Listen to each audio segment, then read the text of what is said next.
All right, everyone, welcome back to the Mental Health Evolution podcast, where we are talking about how the landscape is quickly evolving in the mental health industry. As you probably know, we are coming to you from the state of Maryland, and today we are really excited to speak with Maryland State Delegate Lily Qi, who represents District 15, just south of us here in Montgomery County. Delegate Qi is currently seeking another term as a Maryland delegate. She works at the intersection of economic policy, consumer protection, and state systems design. In recent legislative sessions, she has focused on how Maryland responds to emerging technologies, including artificial intelligence, and how those technologies intersect with behavioral health systems and consumer safety. Her work sits within a broader national trend where states are increasingly stepping into mental health regulation, workforce challenges, and technology oversight in the absence of consistent federal standards. And as always, before we talk to our guest, we'd like to bring up a few relevant articles related to the topic today. These may be helpful for you if you know that there's some legislation out there, but you don't know exactly what we're talking about. And we'll definitely link all of these in the show notes for you so that you can have a great point of reference to go back to if you'd like to as well. The first article is a link to Maryland House Bill 883, which focused on the use of artificial intelligence in behavioral health care contexts. This was the bill that we were working to promote from our end in Maryland and what initially got us interested in talking to Delegate Qi today. Unfortunately, it did not make it through the full legislative process this session, but it's still an interesting example to look at in the context of how states are approaching AI regulation. Similar legislation has been passed in other states, and in this episode, we'll talk to Delegate Qi about plans to potentially reintroduce this or similar legislation in the upcoming session. And then the next article we have is talking about how states across the country are continuing to increase investments in mental health systems, including workforce development, school based services, crisis response, and behavioral health infrastructure. This reflects a broader recognition that mental health challenges are not only clinical issues, but system level issues that require sustained public investment at the state level, especially as federal funding priorities continue to shift. And this article is from nga.org. And lastly, we have a growing article number 3 is from AI2. And this is a growing number of states are beginning to pass legislation addressing the use of artificial intelligence in mental health contexts, including concerns about safety, accuracy, and whether AI tools should be allowed to simulate therapy or behavioral health services. Tennessee, for example, has moved to ban certain AI therapy chatbots, signaling a broader wave of state level regulation aimed at protecting consumers in the absence of federal standards. So you kind of see the framework of what we're talking about here. States are really trying to figure out the best way to balance the idea of what this technology can do to help us and also protect consumers in the process. So that is a lot of what Delegate She is all about. And I'm excited that she's here to talk with us. So welcome, Delegate She. Thank you very much, Rachel. It's a pleasure to join you today. Thank you.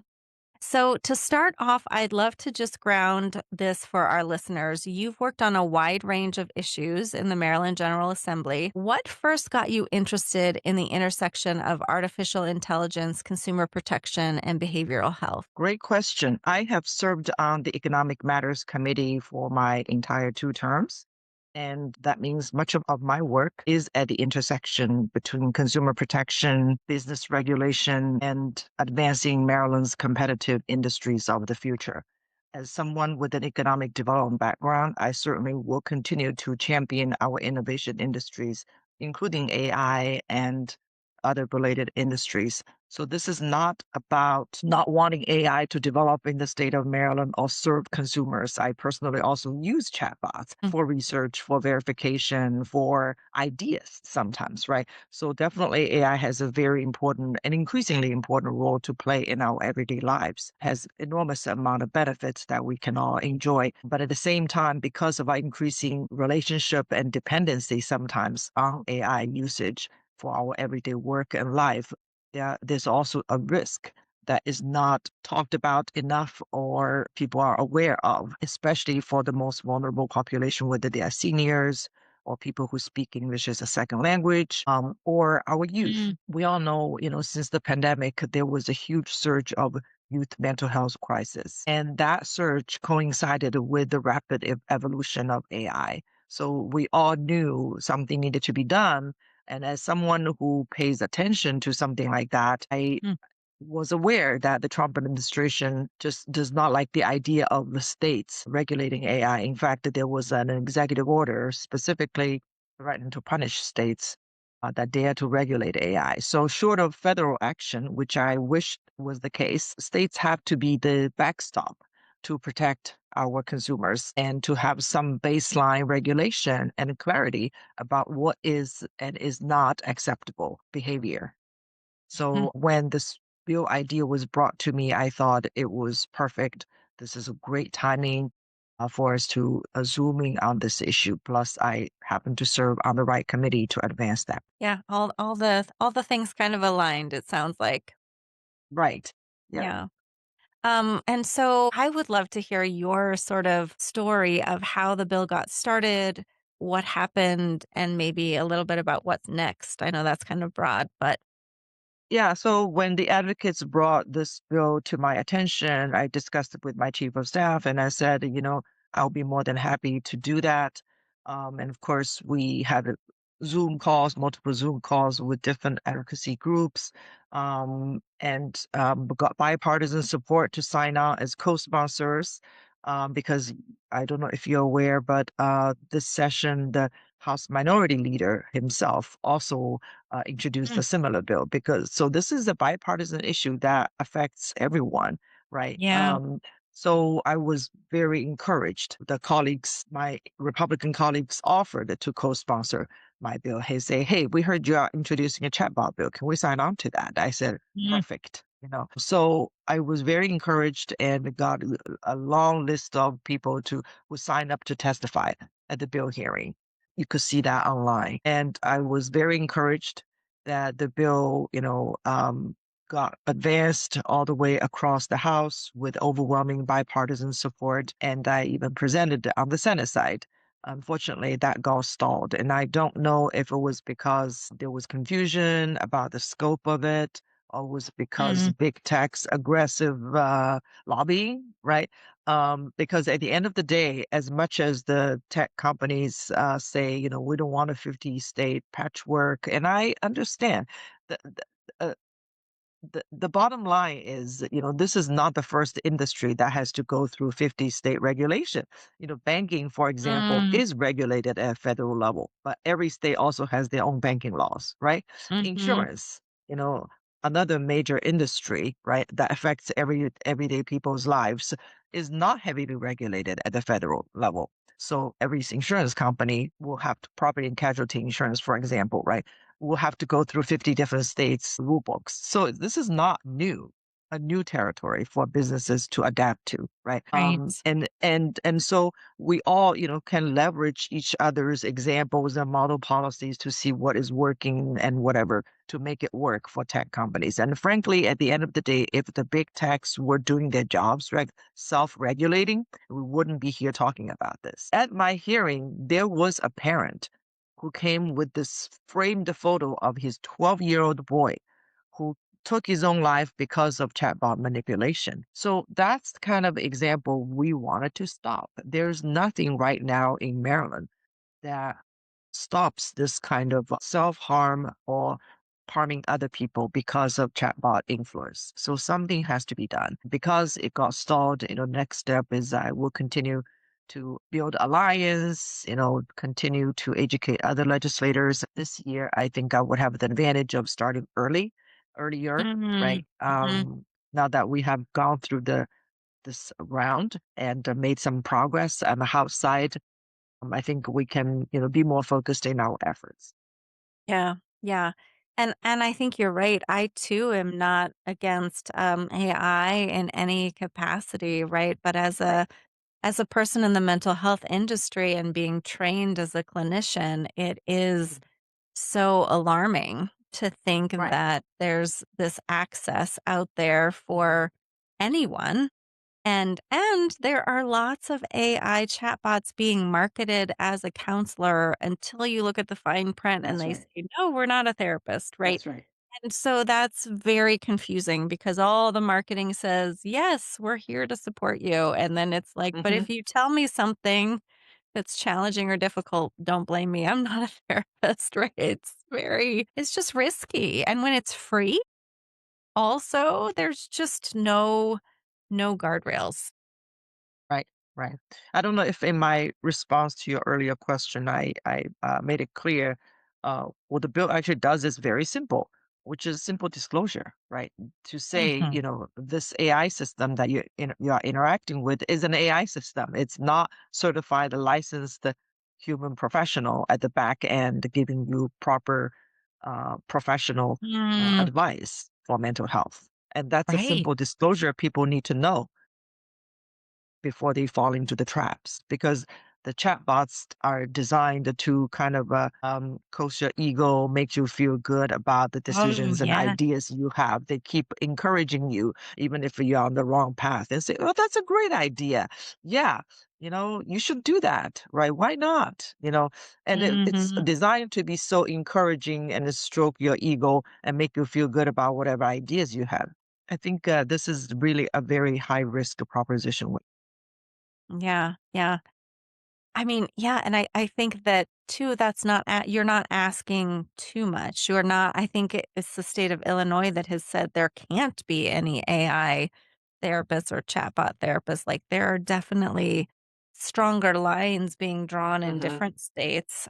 So simply disclosing and then allowing people to have the information to make the decision then on their own what they choose to do with that seems like a pretty reasonable step. Yeah, we thought it's very reasonable. What are your thoughts on some of the other state rulings? Not that I expect you to be an expert on all of those, but I'm curious if any of those informed or inspired your decision for what you put forward in the House bill. Well, I am confident after this session, between now and the next session, there will be more states that are stepping up Mhm. to Yeah. introduce, or maybe this session they have already passed the, while as Maryland stalled, right? Uh, AI chatbot bill. And by the way, the minority leaders bill also did not advance, on the Mm. Senate side. So I think we need to focus on the Senate.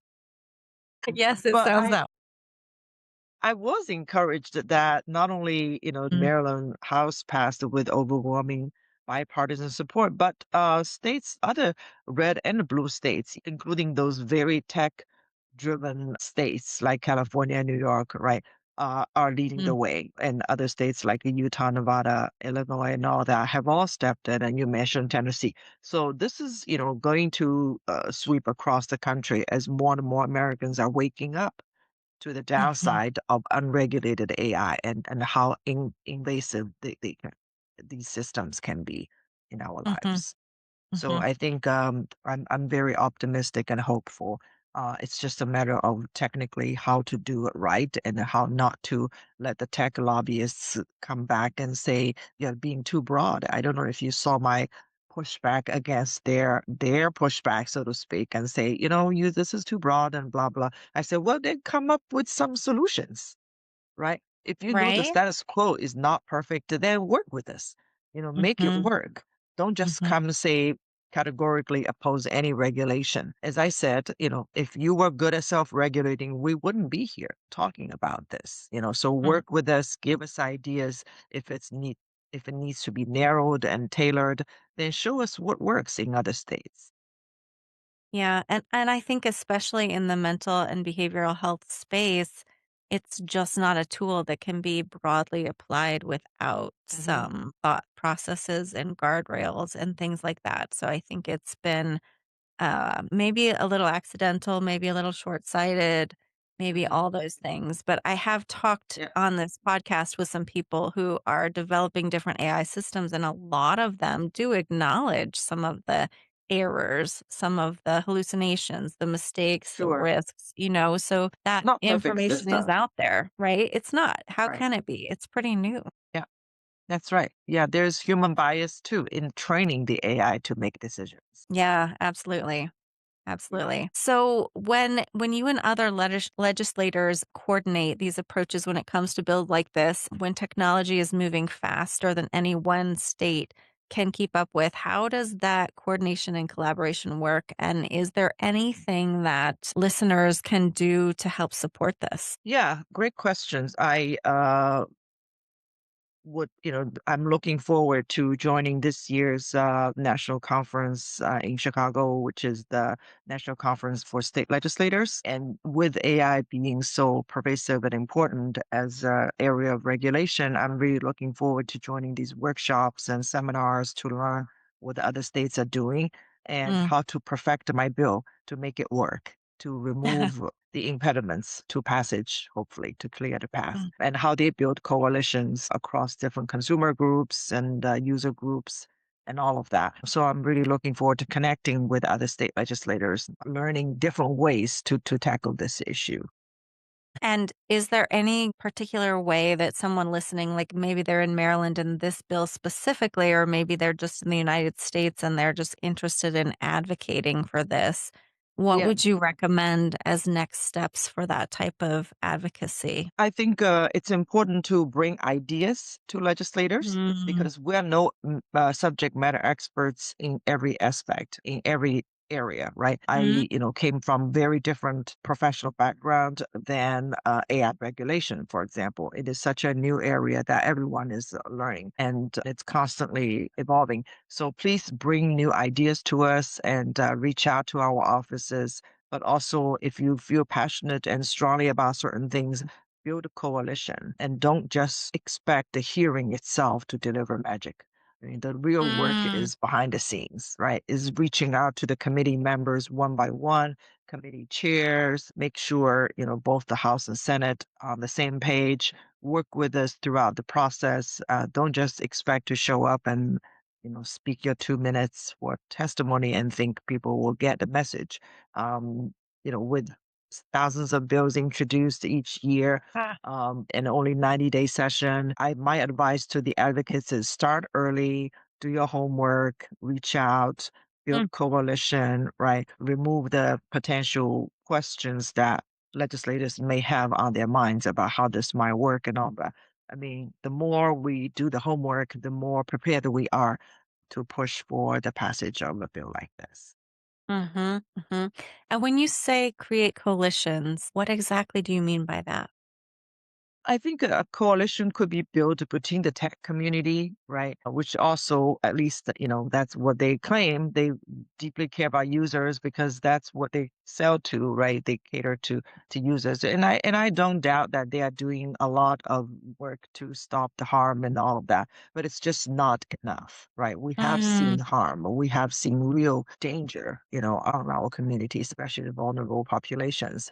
So it needs regulation, and you can never stop bad players from entering the market until you have regulation right in place. I think community advocates, parent groups, anyone who is concerned about the AI's harm should build coalition with other consumer advocacy groups, for example, mhm, as well mhm, as the tech community and with the school systems, for example, or with the senior community, whatever places where you think mm, people will get it, and with the behavioral professionals or other licensed professionals that people often, or the kind of service providers where people often go to AI to seek help from, right, for mhm. advice.